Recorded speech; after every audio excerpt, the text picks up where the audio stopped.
Nobody is coming to fix your life. Not your friends. Not your boss. Not the perfect opportunity you keep waiting for, and deep down, you already know that. 21 days. No one sees you. No one hears from you. But when you come back, they won't recognize you. Right now, someone your age is building discipline, getting stronger, moving forward. And you? You keep telling yourself you'll start tomorrow. You wake up, reach for your phone, scroll a little, then a little more. You feel that quiet pressure in your chest, the one that reminds you you're capable of more. But instead of acting, you delay it. Again. And the hardest part? It's not that you don't know what to do, it's that you're not doing it. There was someone I knew. Let's call him Alex.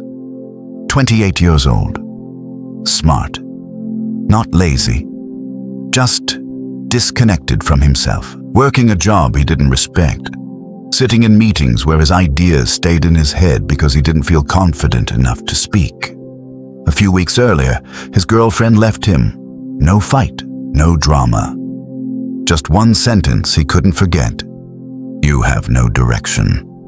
At first, he got defensive, told himself she was wrong. But later that night, sitting alone in his car outside his apartment, everything felt quiet in a way he couldn't ignore. Engine off.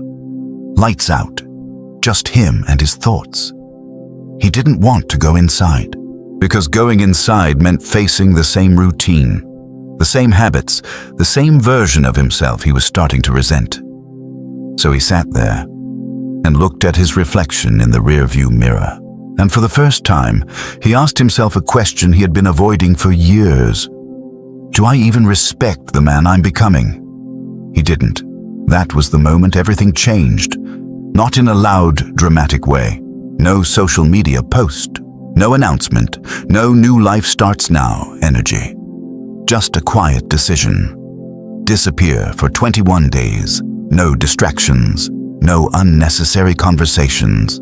No constant noise filling his head, just space, discipline, and brutal honesty. But here's what most people don't tell you. By day 7, he wanted to quit. The silence got heavy. The boredom felt unbearable. Every part of him wanted to go back to what was familiar. By day 14, he almost did. No big transformation yet. No visible results. Just slow, uncomfortable progress that nobody else could see. And that's where most people fail. But by day 21, something shifted. Not his circumstances overnight, but his identity. The way he carried himself changed. The way he thought changed. And without saying a word, the way people treated him started to change too. In the next 60 minutes, you're going to see exactly how that transformation happened. Step by step, day by day, including the moments where everything in you wants to give up. Because this isn't about motivation.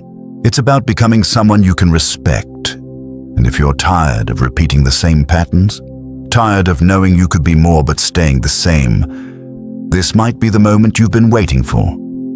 So start with this. If there's someone in your life right now who's stuck, distracted, or slowly losing control of who they are, share this video with them. It could be the thing that helps them finally change. Chapter 1. Cut the noise. Before it controls you. Before you rebuild your life, you have to take something away. Not your goals, not your ambition, not even your habits. Yet. Your noise. Here's the uncomfortable truth most people don't want to hear. You're not stuck because you lack discipline. You're stuck because your attention is constantly being stolen. Every scroll, every notification, every random piece of content you consume without thinking, it's pulling you further away from the person you're trying to become. And the worst part? You've gotten used to it. Let's be honest for a second. When was the last time you sat in silence, without reaching for something to fill it? No phone, no music, no background noise, no distraction, just you. For most people, that feels unbearable. And that's exactly the problem. The morning after his decision, Alex didn't feel different. There was no sudden burst of motivation, no clarity, no energy. Just the same routine trying to pull him back in. His alarm went off. His hand reached for his phone. Automatic, almost unconscious. But this time, something felt different. He paused. Just for a second. That 1 second felt longer than it should have, because for the first time, he was aware of what he was about to do. Not just checking his phone, escaping, avoiding, delaying the moment he had to face himself. He turned the screen off and put it down, and instantly, the silence hit him. Not peaceful silence. Heavy silence. The kind that makes your thoughts louder than you're comfortable with. He sat there longer than usual, staring at nothing, feeling restless in a way he couldn't explain. That's when it started to become clear. Noise wasn't just something around him, it was something he depended on. Later that day, he went to work like normal. Same desk, same people, same routine. At lunch, he sat down across from a few co-workers. Within seconds, phones came out. Scrolling, tapping, swiping. No one said anything. Not because there was nothing to say, but because everyone was somewhere else, disconnected from the moment they were physically in. Alex just sat there, watching. And for the first time, it looked strange. Not normal, not harmless, addictive. That's when something clicked. This wasn't just about him, it was the environment. A system designed to keep people distracted, comfortable, and passive. And if he stayed inside that system, nothing about him would change. So he made a decision that felt small, but wasn't. He started cutting things out.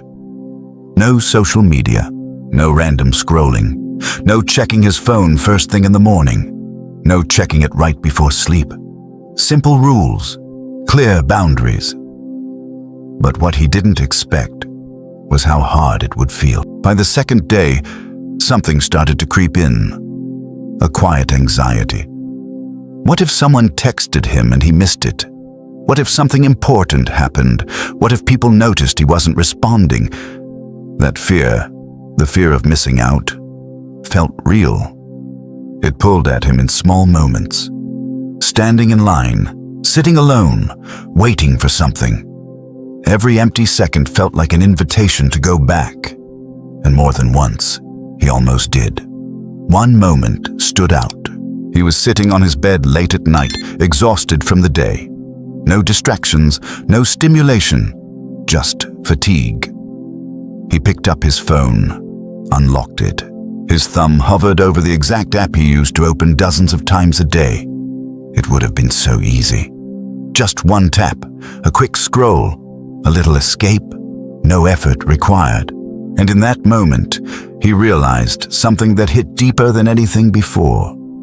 He wasn't reaching for connection. He was reaching for relief. Relief from thinking, relief from discomfort, relief from facing the version of himself he was trying to change. That's when it stopped being casual. It became real. He locked the phone, put it down, and stayed there, sitting in the discomfort without running from it. No distraction, no escape, just awareness. It didn't feel like progress. It felt like resistance. But that's what the first step always is. Not growth. Resistance. Every time you don't give in to what's easy, you create space for something stronger to take its place. By the third day, something subtle began to shift. Time felt different, slower, longer, more real. He noticed things he usually ignored. How often his mind jumped from one thought to another. How uncomfortable stillness actually was. How much of his day used to be filled with meaningless input. And with that awareness came something unexpected. Focus.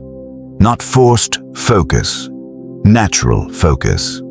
He could sit with one task longer, think more clearly, be present in moments that used to pass unnoticed. Nothing dramatic had changed, From the outside, his life looked exactly the same. But internally, there was a difference. He wasn't reacting automatically anymore. He was choosing, and that's where control begins. Not when everything in your life changes overnight, but when you stop letting everything else decide how you spend your attention. Because here's the truth most people never face. If you can't control your attention, you will never control your life. Most people don't fail because they're incapable. They fail because they're distracted. Pulled in too many directions, chasing too many things, listening to too many voices that aren't even their own. And over time, that noise becomes their identity. If you want to become unrecognizable, you don't start by adding more. You start by removing what's holding you back. The distractions, the noise, the constant need to escape reality instead of improving it. Because once you take control of your attention, you take back control of your life. And most people never get that far. Chapter 2. Day 7. When everything starts to break. Day 7 doesn't feel like progress. It feels like everything is falling apart. This is the part no one talks about. The part where the excitement is gone, but the results haven't arrived yet. You're no longer distracted enough to ignore your life, but not transformed enough to feel proud of it. You're just stuck in between. And that's where most people quit. By the time Alex reached day 7, the silence that once felt unfamiliar had turned into something heavier. It followed him everywhere. Mornings felt longer. Work felt slower. Even simple tasks started to feel more exhausting than before. Not because they were harder, but because there was nothing left to hide behind. No quick scroll to break the tension. No background noise to numb the boredom. No easy escape when his mind started getting loud. And his mind did get loud. Doubts started showing up in ways he didn't expect. What's the point of this? Is this even working? You're doing all this for what? These weren't dramatic thoughts. They were quiet, persistent, rational sounding. And that's what made them dangerous, because they didn't feel like excuses. They felt like truth. Let's be honest for a second. This is the moment where discipline stops feeling inspiring and starts feeling pointless. No one is watching. No one is impressed. Nothing external is changing. It's just you, doing things that don't feel rewarding yet. And your brain hates that, because your brain is wired for comfort.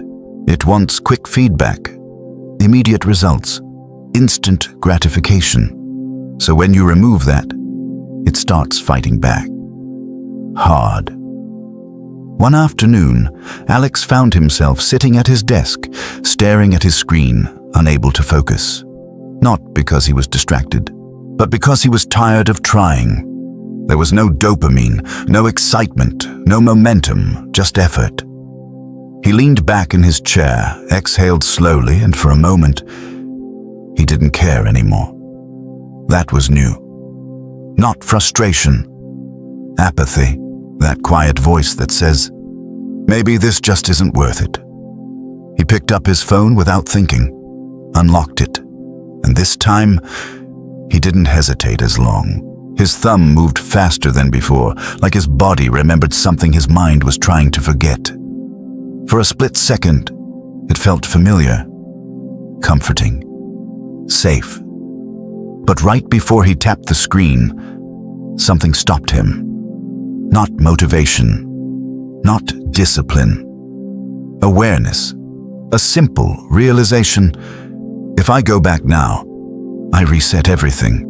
Not just the habit, the identity he was trying to build. That thought hit differently. Because for the first time, this wasn't about rules anymore. It was about who he was becoming.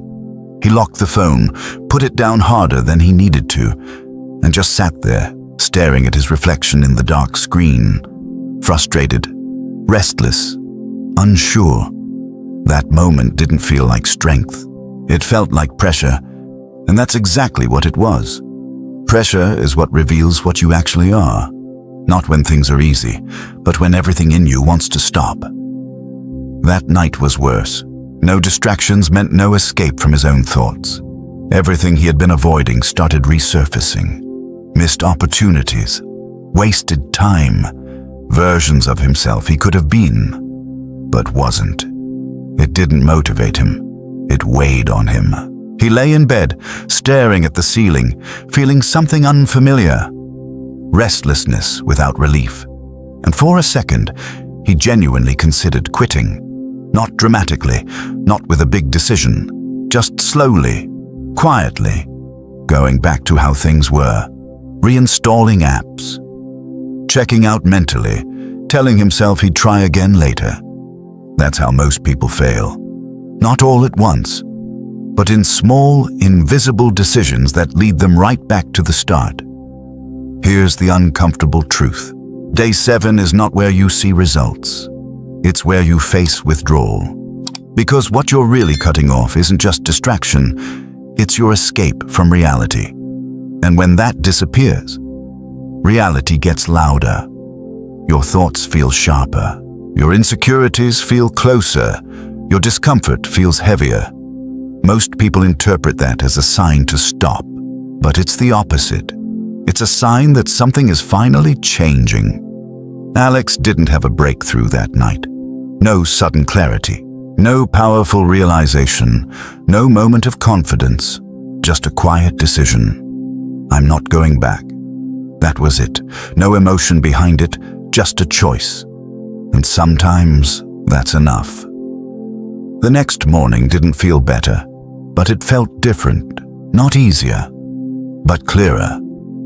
He noticed that the urges were still there, but they didn't control him the same way. They came and went, like waves. Strong for a moment, then gone. That's when he understood something most people never realize. You don't eliminate the urge. You outlast it. Every time you don't act on it, it loses power. Slowly, quietly, almost invisibly. But it happens. By the end of day 7, nothing about Alex's life looked impressive. No visible transformation, no dramatic results, no external validation. But internally, something had shifted. He proved to himself that he could feel uncomfortable and not run, that he could face boredom and not escape, that he could sit with his thoughts and not avoid them. That's not exciting, but it's rare. Because most people never make it past this point. They go back to what's easy, what's familiar, what feels good in the moment. And they stay the same. If you're here right now, mentally, emotionally, or even just imagining it, this is your test. Not of motivation, but of tolerance. How much discomfort can you handle? Without giving up, because on the other side of this phase, something changes. Not your life overnight, but your control over it. And once you have that, you're not the same person anymore. Chapter 3. The truth you've been avoiding. By the time you reach this point, something feels different. Not easier, not better, just quieter. The noise is lower. The distractions aren't pulling as hard. The urges are still there, but they don't control you the same way. And in that silence, something uncomfortable starts to rise. Clarity. Not the kind you post about. Not the kind that feels empowering. The kind that forces you to look at your life without filters. This is where most people turn back. Because distraction wasn't the real problem, it was protection. Protection from seeing things as they really are. Let's be honest. It's easy to say you want more out of life. It's easy to imagine a better version of yourself. What's hard is admitting where you actually are right now. No excuses, no comparisons, no stories to make it feel better. Just the truth. A few days after pushing through that breaking point, Alex found himself sitting alone again. This time, not avoiding the silence, but stepping into it on purpose. No phone, no music, no background noise. Just a notebook in front of him. He didn't feel ready. That's how you know it matters. He picked up a pen and stared at the page longer than he expected. Because once you start writing the truth down, you can't ignore it anymore. He drew 3 lines across the page, 3 sections: health, work, life, simple categories. But what he was about to put under them wasn't simple at all. He started with health. At first, he tried to soften it. I could be more consistent. I haven't been prioritizing it. But even as he wrote it, it felt like a lie. So he crossed it out and wrote something else. I've been neglecting my body. That felt closer to the truth. Then work. Same pattern. He wanted to write something safe, something that didn't make him feel uncomfortable. But again, it didn't sit right, so he stopped pretending. I've been doing the bare minimum. That one hit harder than expected. Because it wasn't about ability, it was about effort. Then life. This one took longer. Not because he didn't know what to write, but because he did. And it was harder to admit. I don't respect how I'm living. He sat there for a while after writing that. Not reacting, not overthinking, just letting it be there. Clear, honest, unfiltered. That's the moment most people avoid, not because they don't know the truth, but because they don't want to feel it. Here's the uncomfortable reality. You already know where you're falling short. You just keep yourself distracted enough not to think about it. Because once you see it clearly, you have 2 choices. Change it or accept it. And accepting it means accepting the life that comes with it. That's what makes this step so powerful. Not the writing itself, but the clarity it creates. Alex didn't feel motivated after this. He didn't suddenly feel driven or inspired. He felt exposed, like he had been hiding from himself, and just got caught. But underneath that discomfort, there was something else. Direction.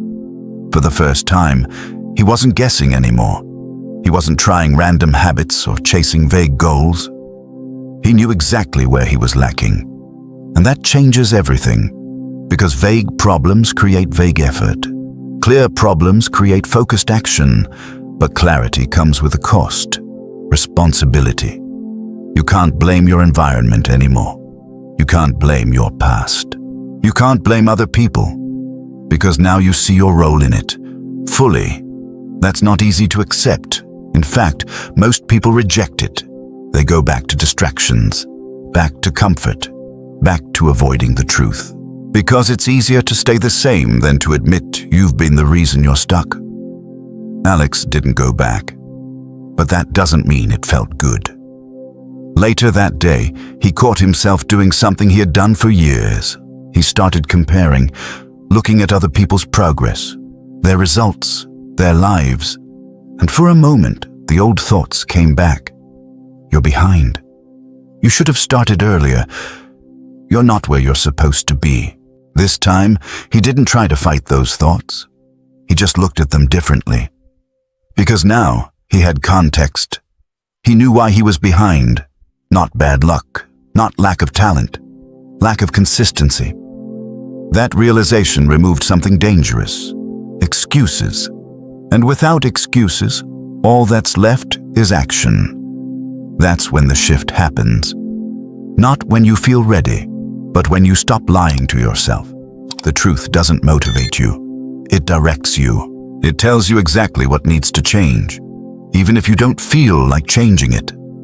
By the end of that day, Alex didn't have a plan to fix everything. He didn't need one. He had something more valuable: awareness. And awareness changes how you move. You stop wasting time on things that don't matter. You stop pretending things are fine when they're not. You stop waiting for the right time to act. Because now, you see what happens if you don't. This is the point where your identity starts to shift.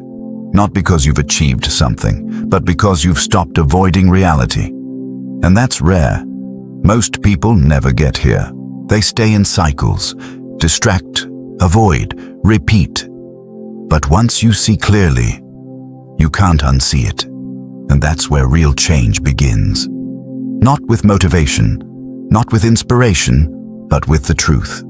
And once you face it, you either rise to meet it, or you stay exactly where you are. Chapter 4. Discipline is built when you don't feel like it. Clarity gives you direction, but direction alone doesn't change your life. Because knowing what to do and actually doing it are two completely different things. This is where most people get stuck again. They see the truth. They understand what needs to change. They even feel a short burst of motivation to do something about it. And then, nothing happens. Not because they're lazy, but because they're waiting to feel ready. Let's be clear. You will not feel ready, not on the days that matter, not when it's early and your body is tired, not when your mind is foggy and your energy is low, not when doing the work feels heavier than avoiding it. That's where discipline begins, not when it's convenient, but when it's uncomfortable. A few days after facing his reality, Alex decided to act. Not in a dramatic way. No big goals, no unrealistic plans. Just something simple. He set his alarm earlier than usual. That was it. No perfect morning routine. No complex system. Just one decision. Wake up and don't negotiate. The first morning felt harder than he expected. The alarm went off, and immediately his mind started negotiating. Just 5 more minutes. You didn't sleep well. You can start tomorrow. It sounded reasonable. That's what makes it dangerous. Because the voice that keeps you stuck doesn't sound weak. It sounds logical. Alex lay there for a few seconds, staring at the ceiling, not moving. Just listening. He could feel the pull to stay in bed. Warm, comfortable, easy. And for a moment, it almost made sense to give in. But then something else showed up. A quiet thought. If you don't get up now, nothing changes. No emotion, no motivation, just truth. He sat up. Slowly, reluctantly. But he moved. That was the first win. It didn't feel powerful. It felt small, almost insignificant. But that's how discipline starts. Not with big actions. With small decisions you don't negotiate with. The next day was the same, and the day after that. Some mornings felt easier. Most didn't. But he stopped asking himself how he felt, and started acting based on what he decided. That's the shift. From emotion to identity. You don't wake up early because you feel like it. You wake up early because that's who you're becoming. That's what discipline really is. Not forcing yourself to suffer, not pushing through with intensity, but becoming someone who follows through, regardless of how they feel. And the more you do it, the less resistance you feel. Not because it gets easy, but because it becomes normal. A few days into this, something interesting happened. Alex had a long day at work, mentally drained, low energy, no motivation left. He got home and sat on the edge of his bed, staring at the floor. There was something he had planned to do. Simple task, nothing complicated. But in that moment, it felt heavier than it should have. His mind immediately started looking for a way out. You've done enough today. You can skip this one. It won't make a difference. That same voice again. Calm, rational, convincing. And this time it felt even harder to resist. Because now he had a reason. He was tired. That's when discipline is tested the most. Not when you're fresh, but when you're exhausted. He sat there longer than he wanted to, thinking, debating, justifying. And then he did something different. He stopped thinking and just stood up. No speech, no build-up, just action.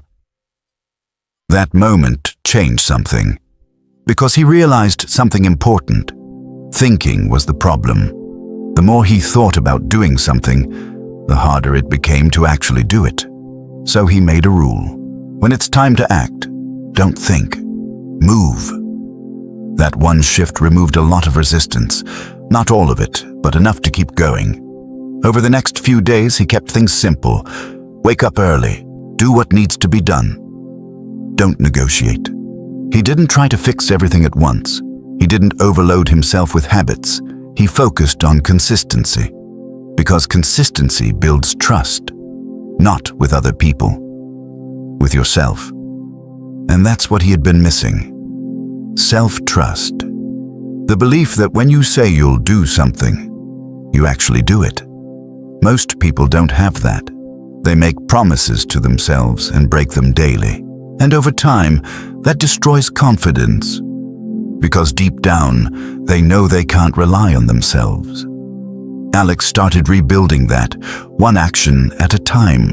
It wasn't exciting, it wasn't impressive. No one noticed, but internally, something was changing. He started respecting his own word, and that changes how you see yourself. Because confidence isn't built by thinking positively, it's built by proving to yourself that you follow through. That's what discipline gives you, not just results. Identity. You stop seeing yourself as someone who tries and start seeing yourself as someone who does. That shift is everything. Because once you believe that about yourself, you move differently. You stop hesitating. You stop overthinking. You stop waiting. You act. Not because you feel ready, but because you don't need to feel ready anymore. By the end of this phase, nothing about Alex's life looked dramatically different. But internally, there was a foundation being built. Solid, quiet, reliable. He didn't need motivation. He didn't need hype. He had something stronger, structure, and structure creates momentum. Because when your actions are consistent, your results eventually catch up. Not instantly, but inevitably. Here's the truth most people never accept. Discipline is not something you have. It's something you practice. Daily. Especially on the days you don't feel like it. Because those are the days that define you. Anyone can act when they're motivated. Very few can act when they're not. And that's the difference. If you can do what needs to be done, even when you don't want to, you're already becoming someone unrecognizable. Not to the world, but to your old self. Chapter 5. Rebuild the body. Reclaim the mind. You can't think your way into a new life with an old body. That's a truth most people ignore. They try to fix their mindset, change their habits, improve their focus, while running on low energy, poor sleep, and a body they've been neglecting for years. And then they wonder why nothing sticks. Because your mind doesn't operate independently. It follows your body. How you feel physically shapes how you think, how you act, and how much you're willing to push yourself. If your body is weak, tired, and inconsistent, your mind will reflect that. Not because you lack potential, but because you lack the physical foundation to support it. After a few days of building discipline, Alex started noticing something. He was doing the right things. Waking up earlier, cutting distractions, facing reality. But there were moments, especially in the afternoon, where his energy crashed.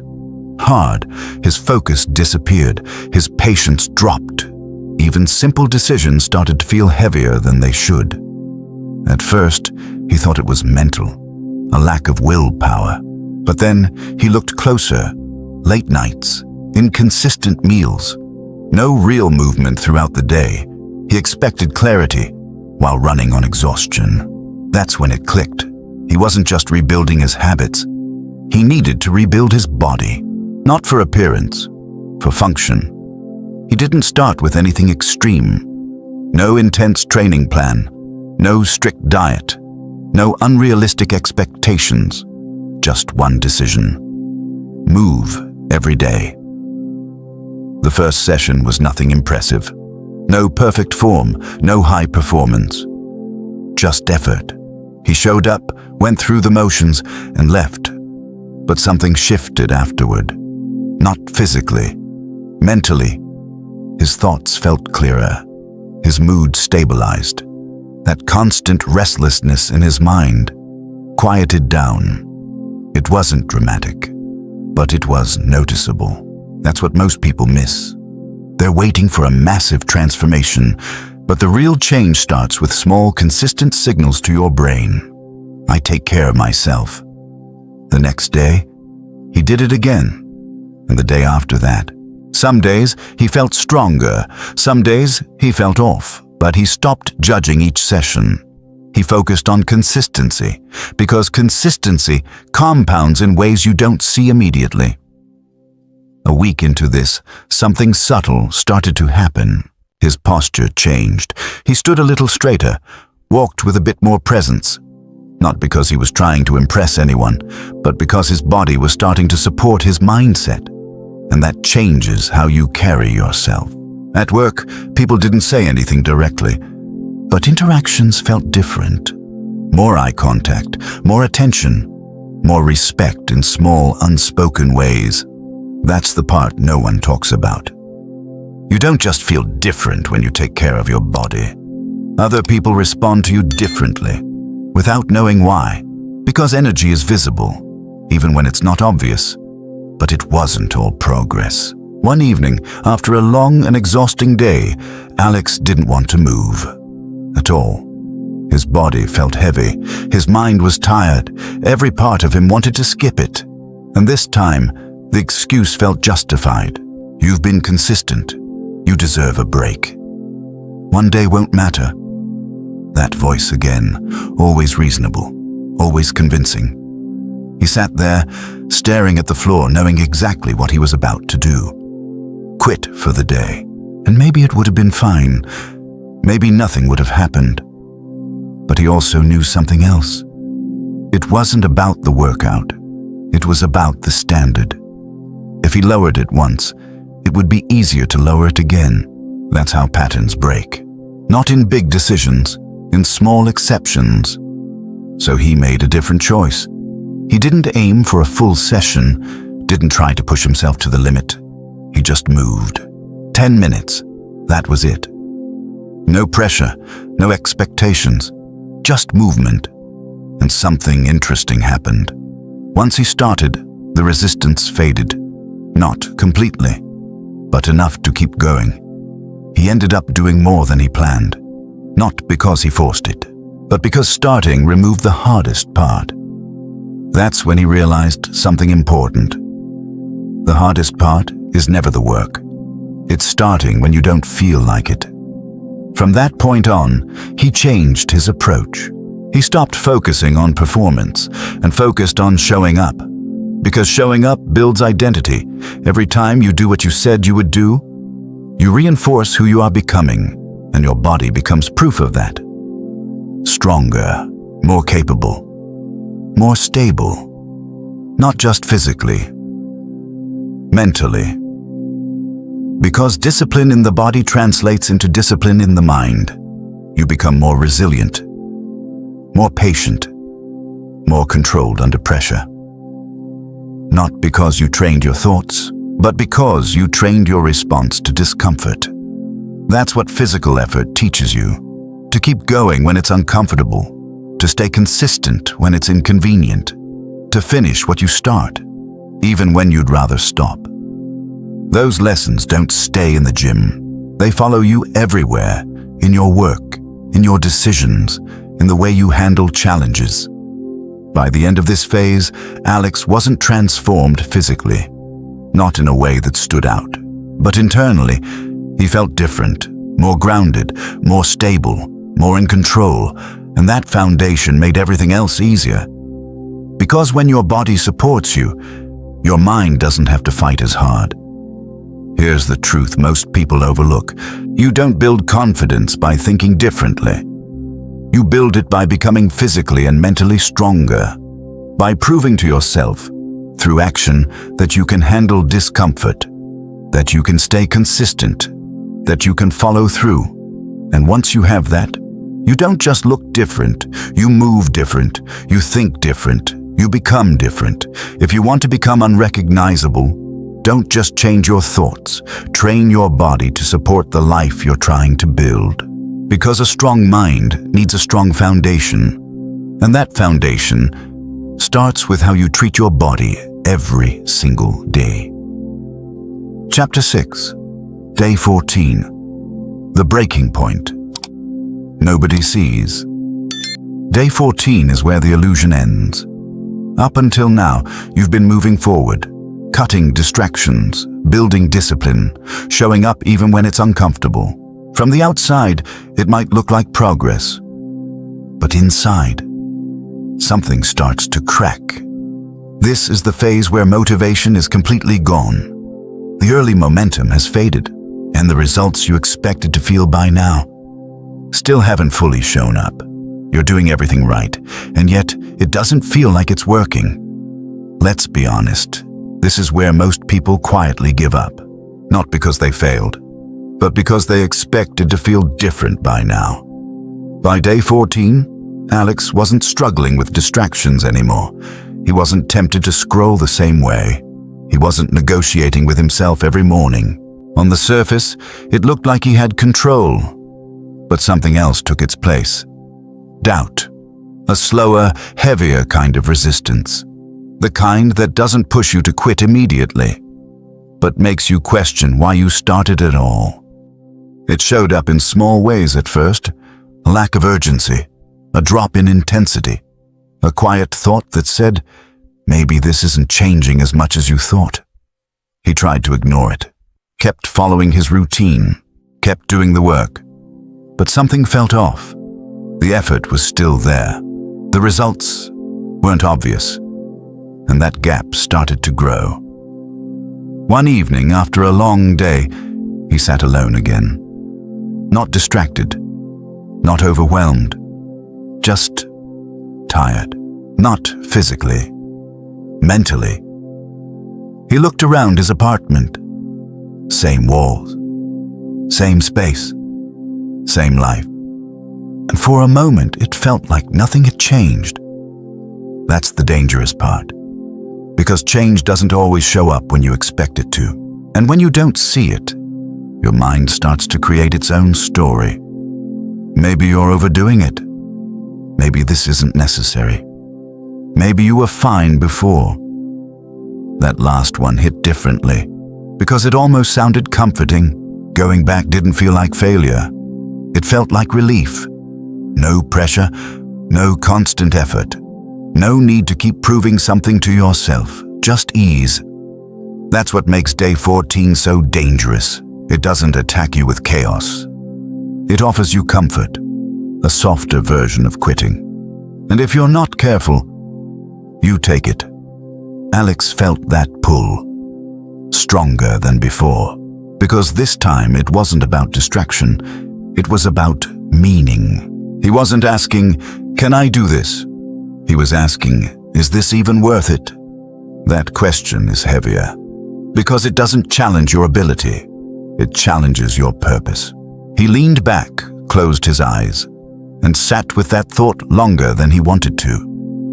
No immediate answer, no clarity, just silence. And then something unexpected happened. He remembered something simple. Not a quote, not a speech, a moment. Day 1. That version of himself sitting in the car, feeling stuck, directionless, disconnected. That feeling came back for a second. Clear, real, and it answered the question. Not with words, with contrast. He wasn't there anymore.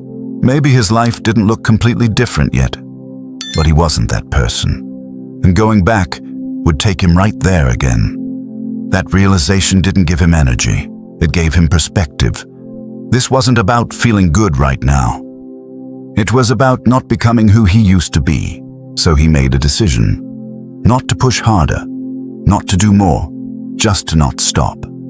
That's the shift at this stage. You stop chasing results and start protecting progress. Because progress at this point is fragile. It doesn't look impressive. It doesn't feel rewarding. But it's real. And if you abandon it too early, you lose everything you built. The next day didn't feel like a breakthrough. There was no sudden motivation, no surge of confidence, just the same routine and the same resistance. But something was different. He wasn't expecting anything from it anymore. He just did the work, quietly, without needing it to feel meaningful in the moment. And that changes everything. Because when you detach from immediate results, you become consistent in a way most people never reach. You stop needing proof to keep going. You stop relying on feelings to take action. You just move. That's where real discipline lives. Not in intensity, but in persistence. Day 14 isn't about pushing harder. It's about staying when everything in you feels like leaving, and that's rare. Because most people are willing to start. Fewer are willing to continue when it gets boring. Even fewer continue when it feels pointless. But that's the phase that separates temporary effort from permanent change. By the end of that week, nothing dramatic had happened in Alex's life. No major wins, no visible transformation, but something deeper had solidified. He trusted himself more. Not because things were working perfectly, but because he didn't stop when it got hard. And that builds something stronger than motivation ever could. Self-respect, the kind that doesn't come from success, but from knowing you didn't quit on yourself. Here's the truth most people never realize. The version of you that you're trying to become is built in the moments where it feels like nothing is happening, where there's no reward, no recognition, no visible change. Just effort. Quiet, consistent, often unnoticed effort. And if you can stay through that, you don't just improve your life, you transform your identity because you become someone who doesn't stop. And once you become that person, everything else becomes a matter of time. Chapter 7. Move in silence. Let them wonder. By this point, something has changed. Not loudly, not in a way that demands attention, but quietly, undeniably. You don't feel the same. You don't think the same. And without trying to prove anything, you start moving differently. This is where most people make a mistake. They start talking, they share their progress, they explain their new habits, they look for validation, subtle or direct. Because a part of them wants to be seen, wants someone to notice, wants confirmation that what they're doing matters. But here's the truth. The moment you start seeking validation, you weaken the transformation. Because now, it's no longer just about growth. It's about approval. And approval is unpredictable. It depends on people who don't understand your journey, your discipline, or your standards. That's why silence matters. Not because you're hiding, but because you're protecting what you're building. A few days after pushing through that breaking point, Alex noticed something subtle. People started reacting to him differently, not dramatically, just small shifts. A co-worker paused a little longer when he spoke. Someone who usually overlooked him started asking for his input. Even casual conversations felt more intentional. At first, he didn't think much of it, but then it kept happening. Not because he was trying to impress anyone, but because his presence had changed. He was more focused, more direct, less reactive, and people noticed that, even if they can't explain it. One afternoon, a colleague looked at him and said, "You've been different lately, in a good way." It wasn't a big moment. No applause, no spotlight. But it confirmed something. The work was showing, not in obvious results, but in how he carried himself. That's how real transformation appears. Quietly, without announcements, without explanation. But here's where it gets tricky. The moment people start noticing, your ego wants to step in. It wants to talk about it, to explain what you've been doing, to share your progress, because it feels good to be recognized. That's the trap. Because once you start talking, you shift your focus from doing the work to being seen doing it. Alex felt that too. There was a moment where he almost explained everything: the routine, the discipline, the changes he had been making. It would have felt good to finally say it out loud, to have someone acknowledge it. But he stopped himself. Not because he didn't want to share, but because he understood something important. Talking about it wouldn't make him stronger. Continuing it would. So he kept it simple. He nodded, gave a short response, and moved on. That decision mattered more than it seemed, because it reinforced something deeper. This wasn't for other people. It was for him. And when you internalize that, everything changes. You stop needing attention. You stop chasing recognition. You stop explaining yourself. You just keep building. And that creates a different kind of confidence, the kind that doesn't need to be seen to exist. But silence isn't always comfortable. In fact, it can feel isolating. Because as you change, you start noticing things you didn't before. Conversations that feel empty. Habits that no longer make sense. Environments that don't align with who you're becoming. And suddenly, you don't fit the same way you used to. That's part of the process. Growth creates distance, not always from people, but from patterns, from behaviors that used to feel normal. One evening, Alex was invited out by a group of friends. Same place, same routine. A few weeks ago, he wouldn't have thought twice. But now, something felt off. Not wrong, just disconnected. He went anyway, sat there, listened, observed. The conversations were the same. Complaints, distractions, surface-level talk, no direction, no intention. And for the first time, he didn't feel part of it. Not better than it, just separate from it. That realization was quiet, but powerful, because it showed him how much he had changed, not in what he said, but in what he valued. He didn't need to announce it, didn't need to correct anyone, didn't need to prove anything. He just didn't engage the same way. That's what moving in silence looks like. You don't fight the old version of your life. You outgrow it, gradually, naturally, without making it a performance. Over the next few days, Alex leaned into that. Less talking, more observing, more focus on his own path. And something unexpected happened. His mind became clearer because he wasn't constantly explaining himself. He wasn't defending his choices. He wasn't seeking approval, he was just acting. And that simplicity created strength, because energy that used to go into talking now went into building. That's the advantage of silence. It protects your momentum, it keeps your focus sharp, and it prevents outside opinions from interfering with your direction. Here's the truth most people overlook. Not everyone needs to understand your process, and most won't because they're not living it. So if you wait for validation before you commit fully, you'll never go all in. You'll always hold back, always second guess, always adjust based on how others respond. And that slows everything down. If you want to become unrecognizable, you have to get comfortable with one thing: being misunderstood. Not because you're doing something wrong, but because you're doing something uncommon. Most people talk about change. Very few actually go through it. And when they see someone who does, it challenges them. So they question it, doubt it, sometimes even resist it. That's normal. And it's not your job to convince them. It's your job to continue. Because results speak louder than explanations ever will. By the end of this phase, Alex wasn't trying to be different. He just was. Not louder, not more expressive, just more grounded, more focused, more in control, and people could feel it, without him saying a word.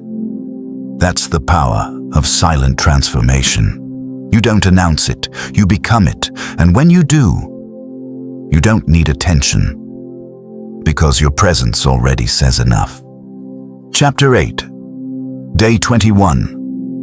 The version they don't recognize. Day 21 doesn't arrive with a dramatic moment. No music. No sudden breakthrough. No version of you standing in front of the mirror, completely transformed overnight. That's not how this works. What actually happens is quieter, more subtle, but far more powerful, because by the time you reach this point, the biggest change isn't what you see on the outside. It's who you've become on the inside, and that changes everything. On the morning of day 21, Alex woke up the same way he had for the past few weeks. No hesitation, no internal negotiation, no second guessing. He got up, not because he felt motivated, but because that's what he does now. That's the difference. At the beginning, every action required effort. Now it required identity. He didn't need to convince himself anymore.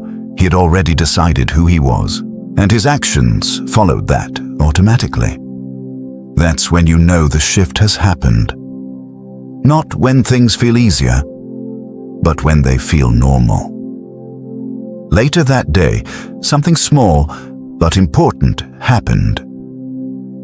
He walked into work, just like any other day. Same building, same environment, but the way people responded to him felt different. Not exaggerated, not obvious, just noticeable. A greeting that felt more intentional, a conversation that held a little more weight, a moment where someone actually stopped and listened when he spoke. It wasn't about them, it was about him. Because the way you carry yourself changes how people see you, and more importantly, how they treat you. He didn't overthink it, didn't question it, didn't try to analyze why. He just noticed it and kept moving. That's another shift. You stop chasing validation and start observing it, without needing it. Later that evening, he found himself in front of a mirror again. Not the same moment as before. Not the same mindset. He looked at himself for a few seconds, and this time, something was different. It wasn't pride.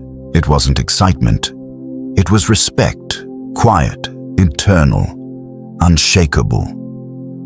He didn't see a completely new person. He saw someone who followed through, someone who didn't run when things got uncomfortable, someone who stayed when it would have been easier to quit. And that changes how you see yourself. Because self-respect isn't built from results. It's built from consistency. From the moments no one sees. From the decisions that don't get recognition. From the discipline that doesn't get praised. That's what he was looking at. Not a perfect version of himself. A reliable one. And that's more powerful. Because reliability compounds. It builds trust. It builds confidence. It builds identity. Over the next few days, the changes became more noticeable, not dramatic, but consistent. He spoke with more clarity. He moved with more intention. He wasted less time, and people picked up on it. Not all at once, but enough. Someone asked him how he'd been so focused lately. Another commented on how put together he seemed. A small observation here, a subtle reaction there. Nothing overwhelming, but it added up. For the first time, he realized something. He didn't need to explain anything. The results were speaking. That's the point most people want to skip to, but they never reach it because they don't stay consistent long enough. They start, they stop, they restart, and they never build enough momentum to become different. Alex did something simple. He didn't stop. That's it. No secret method. No hidden advantage, just consistency over time, and that created a gap between who he used to be and who he is now. That gap is what people notice. That's what makes you unrecognizable, not because you became someone else, but because you removed everything that was holding you back, the distractions, the excuses, the inconsistency. And what's left is who you were supposed to be all along. But here's the part most people misunderstand. Day 21 is not the end. It's the beginning. Because now, you've proven something to yourself. That you can change, that you can stay consistent, that you can become someone different. And once you know that, you can't go back to who you were before. not comfortably. Even if you try, it won't feel the same. Because awareness changes everything. You've seen what you're capable of, and that raises your standard. From this point forward, the goal isn't to celebrate, it's to continue. Because 21 days builds momentum, but 90 days builds identity. That's where the real transformation locks in. That's where it becomes permanent. So the question isn't, did you change in 21 days? The real question is, who are you going to be after this? Because now, it's your choice. You can go back to what's easy, back to distraction, back to comfort, or you can keep going, keep building, keep becoming someone you recognize and respect every single day. That's the difference, and that's the moment everything becomes real. You didn't find a new version of yourself, you built it, and now, it's yours to keep. You just watched a complete transformation unfold. Not a fantasy, not an overnight success story, but a real, structured process. One that took 21 days of discipline, discomfort, and consistency. From disappearing from noise, to facing the truth, to building discipline, to rebuilding the body and mind, to pushing through the hardest days when nothing felt like it was working.